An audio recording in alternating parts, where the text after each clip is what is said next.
الفيلم بيبدأ على ضابط شرطة سرق أشلاء اللعبة تشوك من حرز القضية من قسم الشرطة، وده بسبب إن واحدة اسمها تيفاني وعدته بشنطة فلوس تنسيه اسمه. الضابط راح يقابلها في المكان المتفقين عليه وهو مستني تيفاني علشان ياخد الفلوس. جت تيفاني من وراه وقتلته وخدت الأشلاء ورجعت بيتها وهي فرحانة. تيفاني دي ما كانتش مجرد معجبة، دي كانت حبيبة تشوكي القديمة أيام ما كان مجرم بشري وعامل جرائم قتل كتيرة قبل ما ينقل روحه للعبة. قعدت طول الليل تخيط في حتت الجلد الميتة وترمم الوش المدغدغ وجهزت بخور وحاجة كده من سحر الفودو الملعون، وبدأت تقرا التعويذة علشان ترجعه للدنيا. التعويذة خلصت ومفيش حاجة حصلت. تيفاني قفشت وقالت العمل باظ والوصفة ما نفعتش. في الوقت ده دخل عليها واحد صاحبها اسمه دامين، وهم بيتكلموا عينيها لمحت المكان اللي كانت فيه اللعبة وما لقيتهاش في مكانها. تيفاني فرحت وعرفت ان التعويذة نجحت. تشوكي رجع وظهر فجأة من ظهرهم وهو ساكت. دامين افتكرها لعبة عادية وقعد يتريق عليه ورماه بعيد. تيفاني حبت تعمل لعبة على دامين وربطته في السرير بحجة الإثارة والإغراء وسابت تشوكي جنبه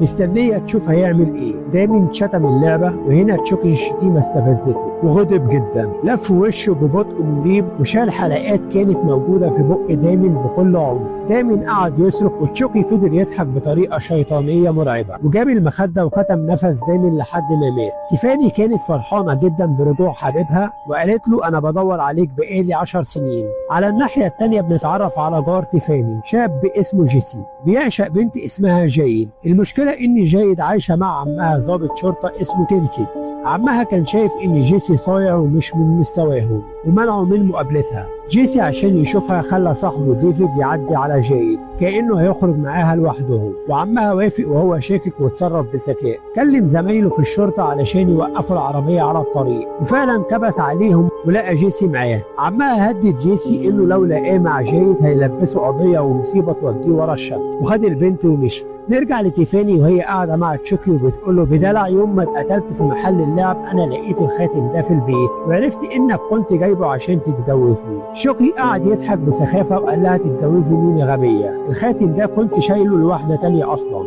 المفاجأة نزلت على تيفاني زي الصدمة. تشوكي الغدار كان بيغفلها.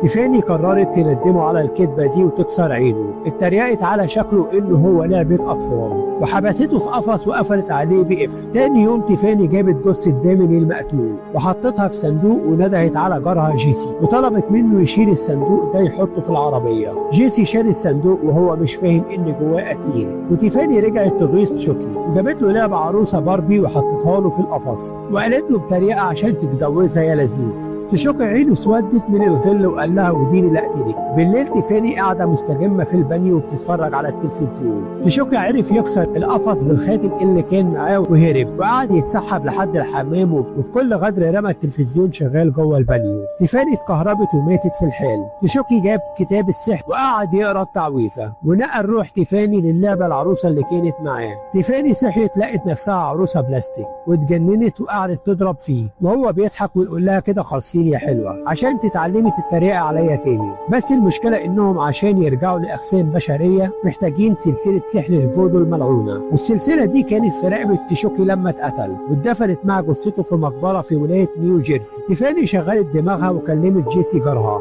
وقالت له هتوصل لعبتين لنيو جيرسي وهديك قرشين حلوين تبدا بيهم حياتك. جيسي وافق فورا عشان يهرب ويتجوز جايد. جيسي راح لجايد هربوا سوا وركبوا العربيه، لكن عمها كان مراقبهم وحب يفتش عربيه جيسي عشان يحط له فيها مخدرات ويحبسه. تشوكي وتيفاني كانوا قاعدين في العربيه ولقوا الراجل ده هيبوظ لهم خطتهم. تشوكي وتيفاني هجموا عليه ودقوا في وشه مسامير لحد ما مات ومسحوا الدم في ثواني. جيسي وجايد رجعوا العربيه ومشيوا وفجاه كمين شرطه وقفهم والظابط زميل عمها نزلهم وبدا يفتش وكان خلاص هيفتح الصندوق اللي فيه جثه عمها. تشوكي اتصرف بسرعه واتسحب وولع في قماش في خزان البنزين بتاع عربيه الشرطه. العربيه انفجرت والظابط طار في الهواء ومات. جيسي وجايد ركبوا عربيتهم وجريوا باقصى سرعه وهم ميتين من الرعب وكل واحد فيهم شك ان التاني هو اللي فجر عربيه الشرطه. وتشوكي وتيفاني ورا ميتين على روحهم من الضحك. العالم كله اتقلب والشرطه بقت بتدور على جيسي وجايد بتهمه قتل الضابط. جيسي وجايد استخبوا في فندق على الطريق، وبالليل دخلوا عليهم 2 حراميه راجل وست وسرقوا محفظه جيسي. تيفاني شافت اللقطه دي وما استحملتش واتسحبت لاوضه الحراميه وهم نايمين، وكسرت السقف الازاز عليهم، فالازاز نزل دغدغهم وموتهم في مكانهم. تشوكي انبهر بشر تيفاني وقال لها انا كنت غبي، ما كانش ينفع اتجوز غير سفاحه زيك من زمان، وطلع الخاتم وقدمه لها،